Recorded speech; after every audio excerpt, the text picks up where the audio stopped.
लोकसभा चुनाव 2024 के दूसरे चरण के लिए नामांकन की प्रक्रिया आज 28 मार्च 2024 से शुरू हो रही है। लोकसभा की कुल 543 सीटों के लिए 7 चरणों में वोट डाले जाएंगे।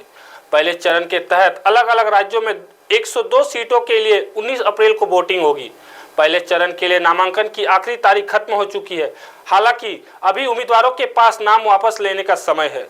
दूसरे चरण के लिए 12 राज्यों और केंद्र शासित प्रदेशों की 88 सीटों पर 26 अप्रैल को मतदान होगा।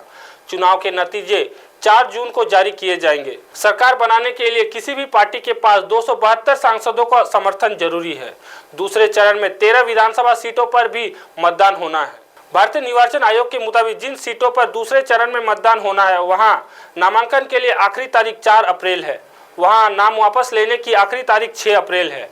दूसरे चरण में असम, बिहार, छत्तीसगढ़, जम्मू कश्मीर, कर्नाटक, केरल, महाराष्ट्र, मध्य प्रदेश, राजस्थान, त्रिपुरा, उत्तर प्रदेश, पश्चिम बंगाल और मणिपुर में चुनाव होना है।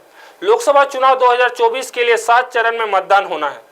पहले चरण का मतदान 19 अप्रैल, दूसरे चरण का मतदान 26 अप्रैल, तीसरे चरण का मतदान 7 मई, चौथे चरण का मतदान 13 मई, पांचवें चरण का मतदान 20 मई, छठे चरण का मतदान 25 मई और सातवें चरण का मतदान 1 जून को होना है।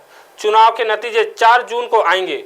लोकसभा चुनाव की तारीख के नतीजे आते ही बीजेपी से लेकर कांग्रेस तक सभी उम्मीदवारों को फाइनल करने में लगी हुई है। बीजेपी ने अब तक अपनी 7 लिस्ट में 400 से ज्यादा उम्मीदवार का ऐलान किया है। बीजेपी का लक्ष्य अपने सहयोगी दलों के साथ मिलकर 400 से ज्यादा सीट जीतने का है। कांग्रेस लोकसभा चुनाव के लिए 8 लिस्ट जारी कर चुकी है। कांग्रेस ने अब तक 208 उम्मीदवारों के नाम का ऐलान किया है। कांग्रेस की कोशिश अन्य विपक्षी दलों के साथ मिलकर बीजेपी को सत्ता से बाहर करने की है। महाराष्ट्र टीवी 24 के लिए ब्यूरो रिपोर्ट।